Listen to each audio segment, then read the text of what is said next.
Okay, this has been my first week undertaking my new life as a vegan. It has not been without growing pains. It's only been a week, so not trying to play it off, act as if I've got it down. I don't have it down yet. I'm still working it out. And to be quite honest, this is something that for me, I'm better off easing into instead of just flipping it like a light switch or some kind of a binary, 1 or 0 type of endeavor. So what I did was I eased into it, and I did as many consecutive hours, and yes, I'm going to break it into hours. I did as many consecutive hours as I could, chunks, which would be like 2 days, 48 hours or 72 hours, 3 days, chunks of time,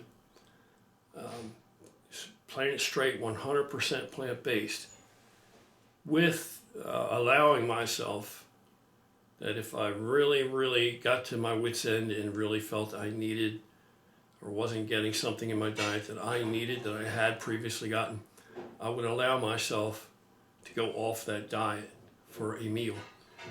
Not even a whole meal, just maybe one food choice. But I didn't go hog wild. I did not have no milk at all. I did not have any meat. Of course, I'm not a red meat guy anymore anyway. I had no red meat. I had no chicken. It wasn't like I went that far off. I didn't have like meat and shit like that. But when I would go off, I might have whey protein, or I might have cheese, something like that. So that's dairy, but it's nowhere near what I used to consume. So I didn't dwindle by much, and I did lose body fat. I am already noticeably leaner from it. I'm not saying it's some kind of like miracle thing, but I have, so it's been Monday, Tuesday, Wednesday, Thursday, Friday, today, Saturday, 6 days. Now today I went off and I allowed myself to have some chicken today. Not a whole lot, a little bit of chicken today. What I found was that it's more important for me so far, where I am, okay? Your experience may be completely different, and that's okay. You know what I mean? We're individuals. Maybe you know something I don't. Maybe you've been at it longer. I don't know. But for me, I have found it's very necessary for me to supplement some vitamins and minerals. So you would think that's funny. You would think that with all these plants, I'm going to be getting a lot more vitamins and minerals. But I don't know. What works. It's as simple as that. All right, I'm not here to write some kind of scientific paper to expect to have it published or any other horse shit like that, okay? What works on paper is not at all always what works in the real world. So I know my body. I don't know my body as a vegan. So that's the learning part. There's a learning curve here. But I was getting almost on the threshold of some cramps here and there, muscle cramps. And just throughout the day or whatever, various muscles, when I would work them or use them, I have a pretty physical job. And that could be due to the fact that previously I would have, damn near a gallon of milk a day. So even when it was mostly skim, sometimes a little 2% in there, it's still, my body is getting a lot more water, actually fluid. I have heard in the past that you can only get, the water your body needs can only be gotten from water. But of course, that's not true. So I was getting a lot more liquid than I am now. Once you take away all that milk, if I don't replace that volume with something that my body can derive water from, although there's a lot of water in plants. So it's a toss-up, but the reality is, I was getting some muscle cramps that I never got before, some small muscle cramps, like I was depleted somewhere, So I reached for the sport formula, and that cured that. So now the sport formula seems to be my eating this way. The sport formula right now is patching over or covering up or filling in any blanks. And I know there are blanks. I'm just learning. But a lot of the things that I have learned, and a lot of the reason that I did this mindset and this direction of thinking for me, it didn't just happen because I saw the movie The Game Changers. That was just one more, in a long line of, you call it what you want, propaganda, whatever you want to call it. Doesn't mean that it's lies, that there's not truth in it. It's just one more link in an entire chain of information that I've been uploading, that it just reinforces what I already had come to conclude, that plant-based diet's the healthiest way to go. And that eventually I would get old enough that would be the way that I would need to go for self-preservation, self-preservative reasons, considerations. I think really, if you were going to draw it down to one major influence, which there isn't, there are lots and lots and lots of influences here, but one of the major epiphanies for me in this line of thinking was meeting and talking to our own Eric Wojo, which I don't even know how many years ago that was now, a few years ago. And I was taken aback by how athletic this young guy is. I mean, he's an elite level athlete by anybody's standards. How athletic he was, and the incredible appearance of his physique. Lean, clear-cut abs, vascular, hard, no fat, no fat that takes away from aesthetics at all. Just streamlined, very athletic, very muscular, and agile, all that stuff. And he was vegan. And the other thing is that rather than take a condescending attitude, like, you have a whole segment of any, I don't know that veganism is extreme, but let's say that maybe it's I think it kind of is. You're going to exclude all other foods except for plants. I'm not saying it doesn't make sense. I'm not saying it's not logical. I'm not saying that. I'm just saying that it's probably would be considered an extreme diet in most people's eyes. And anytime you're going to consider extremes or talk to people out of extreme populations, you're going to have a segment of that population that come across as outright nuts. They come across as outright nuts, and you have them among the vegan crowd. You certainly have them. But Eric, he didn't take a condescending attitude or anything like that. He actually took the time to sit down and explain some things to me and educate me on some things that I misunderstood. And one of the huge things was I was very surprised to learn, I've been in this a long time, and I've had a lot of muscle, and I know a lot about diet. Other than just, this one, straight line, hard line veganism. That's a new thing to me. But I'm no stranger to plants, from a nutritional standpoint. And it was really amazing to me that he could hold this muscle that he has with just plants, because that says to me somebody has been lying, because all these years I've been told, or they tried to tell me, that plants were an incomplete source of protein. But yet Eric didn't supplement anything that wasn't vegan, right? So he wasn't eating whey protein, he wasn't getting animal-based proteins at all. It was all plant-based, and clearly he had a muscular physique. So something isn't, right here. Either my knowledge, there's something really wrong with what I think I know, and that's what it turned out to be. That plants are a complete protein. Not all plants, but many plants. And when I went home and started researching from that point on. Not in depth, but pretty in depth about proteins. And I came to the realization that I had been misled, and that it's a very common fallacy amongst omnivores, especially in the sports nutrition or bodybuilding world, plants are not an incomplete protein, an incomplete source of protein. Like I said, it's all how you mix your foods. And some in themselves, some singular plants are a source of complete protein.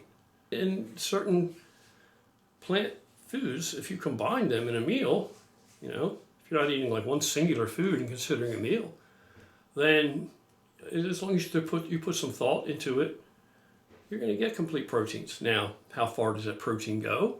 Does it go as far as an animal protein? I doubt it. But again, who can say? Maybe I'm wrong. I was wrong about the other. But I've known I was wrong about that now ever since I talked to Eric. That was proof in the pudding, and that's what I say counts. Is proof you can see. Proof that's right there occupying space in front of you that exists in the real world, reality.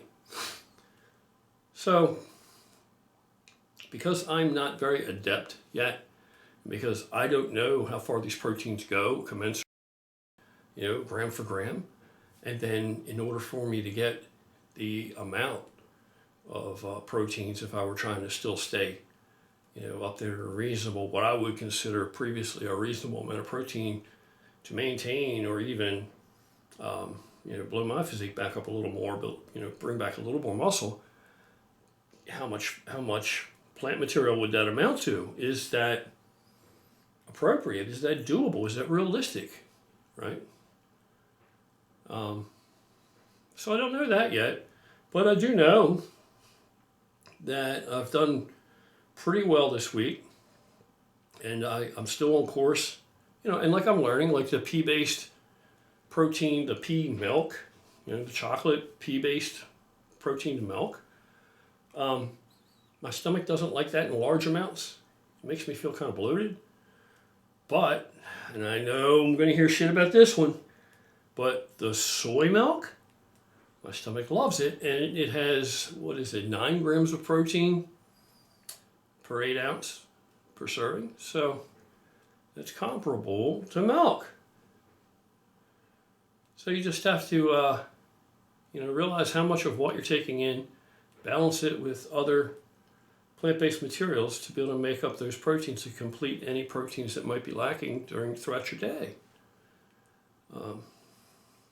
So far, I am leaner, definitely leaner from it in this short period of time.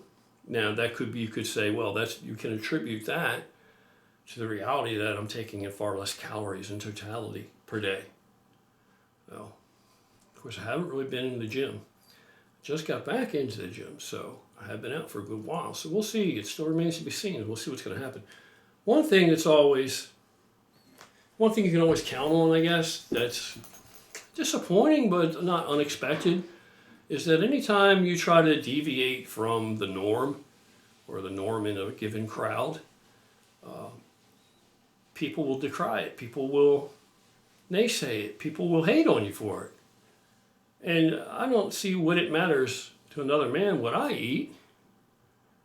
I mean, ask Arnold what his opinion is on. If you go to people and say, you must stop eating meat, they will say, fuck you. The fuck are you to tell me how to eat? But if you explain it, say, hey, why don't you try once a week? Just chill it with the meat. You'll always get that. There will always be people that will decry whatever it is you're trying to do. If you put it out there and you're honest and share it, they all know so much. Some people do. Some people know a lot, and you can learn from them. But some people, their message isn't received, even if they do know what they're talking about, because they just come off like an asshole. And who needs that in their day? I don't. Most others don't need it and don't welcome it. And then there are the majority that don't know what in the hell they're talking about. They just don't. They're going to hate on anything, no matter what it is, if it doesn't fit into their paradigm. But that's part and parcel of the diminished equalized mentality that's prevalent in our society today. I mean,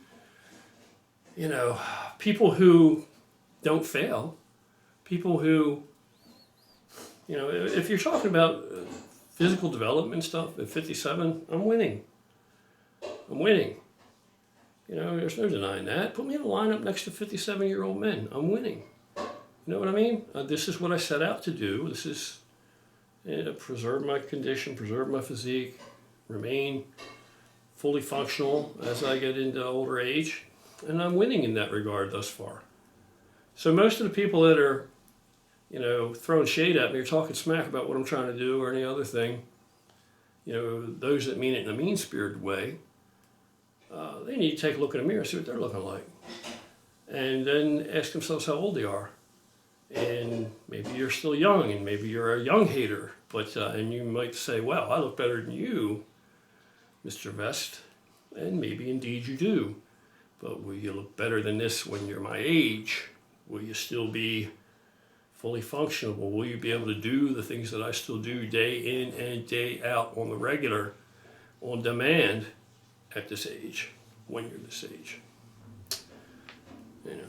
So that's why I take everything, every criticism with a little grain of salt, because I've seen it a lot, if not all of it, and I've heard a lot, if not all of it, by this stage of the game at this age in the real world out here. And, you know, there's nothing new since sliced bread. You know, there's still knowledge out there, but it's been out there. It's not new knowledge, really. It's out there. I mean, it's not like that there's one of us that knows so much that we're waiting for science to catch up so that we can learn something that we don't know. You know? And I think that's part of life, man, is growing, continue to expand, and, you know, continually trying to improve your standing. And you know what? That sounds obvious, but a lot of people don't even do that. They don't do that. And typically, not, I mean, I'm saying 100% of the time, but I'm just fortune telling here. But typically, most of the haters, most of the people with the shittiest attitudes, they have some manner or level of self-loathing because they're not going anywhere. They're not going anywhere. You don't want to be part of that crowd. And you don't have to be. There's no reason to be. You know, so is every undertaking going to be correct for you? No, but you won't know if you don't try things. If you don't experience things, how do you really know? You're going to live your life by another man's dictates or taking another man's opinion as your reality as well in every regard? Or are you going to try some things out for yourself? You know, why not take another man shopping with you? And he can point out things, say, oh, no, that wouldn't look good on you. And just say, oh, okay, well, I like that. I was going to try it on, but maybe I was even going to buy it. If you're one of these kind of guys like me, you just harpoon something and go home. You don't have time to try it on. And 50% of the time you get beat. But yeah, maybe you should do that if you really, you want to follow in another man's lead to that degree. Anyway, that's where I'm standing right now. You know, I was going to make a video a few days back when I was like 72 hours straight nonstop vegan. I was going to make a video and say, call it "Plants Make You Mean" or "Veganism Makes You Mean." Just a tongue-in-cheek thing because it was making me angry because I was hungry. I needed something to eat. And part of that is that I usually have nutrition all day long while I'm at work, and I'm not to the point yet where I have foods to account for and fill those needs, where I can just go to my toolbox and pick up something and eat a little bit of it and keep working. Or like with the milk, it's why it was so good. It's so slow digesting, I could just keep drinking on it throughout the day. You know, take the cap off, take a few slugs off of it, screw the cap back on, sit it back on the toolbox. But, you know, I used to make Val would make the little egg in the muffin tins for me, the little omelets in muffin tins. And I'd have them for the week and take several to work. I just pop one in my mouth in 2 big bites and get on back with my work, you know, without even really missing a beat. So now that all that's out of the picture, I have to find ways to fill that void. So of course you can eat a banana whenever, but how many bananas you're going to eat? You know, and then like I said, there's the pea milk, which I drink it. It can't be. I don't drink it in copious amounts like that. Not in crazy amounts. Not like a whole bottle in the day. You know, during the day. And the soy milk. And again, people I know are going to say soy, and I was one of these people. I always said soy. Sensitive to estrogen, it can cause problems. Don't, avoid soy like the devil. And I know vegans that say that, but right now I'm needing to discover, I'm seeing a lot of allegations out there of people that allege that soy really does the opposite, that soy does not provoke any type of increase in estrogen in men, but that it actually is more like a competitive inhibitor in that it mimics the estrogen molecule and can bind to the receptor, but it doesn't activate it, it just blocks. So I don't know. I could be right, that could be wrong, it remains to be seen. All of these things I'll iron out as I go. All these things I'll iron out as I go. But one of the biggest influences was meeting and speaking with Eric Wojo, our own Eric Wojo. That was a big influence on me. And then it was all these other things, you know, all the movies about the gentleman from Australia that went on the all juice diet, you know, the mean green drinks, you know, all that kind of stuff.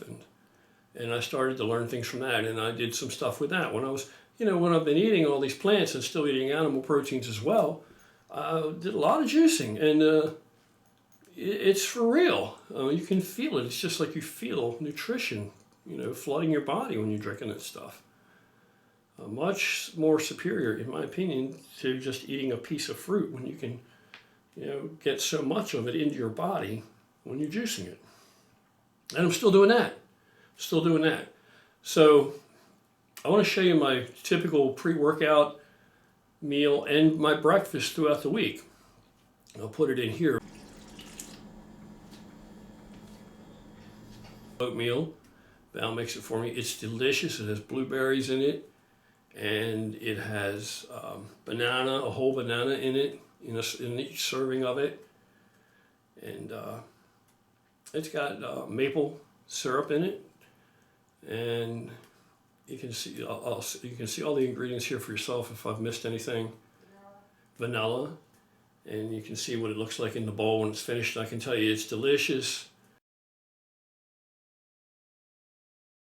Vegan protein, you know, I've been using that as well, and we're going to get some more of that because I like it. Val likes it. She uses it. I'm using hers right now.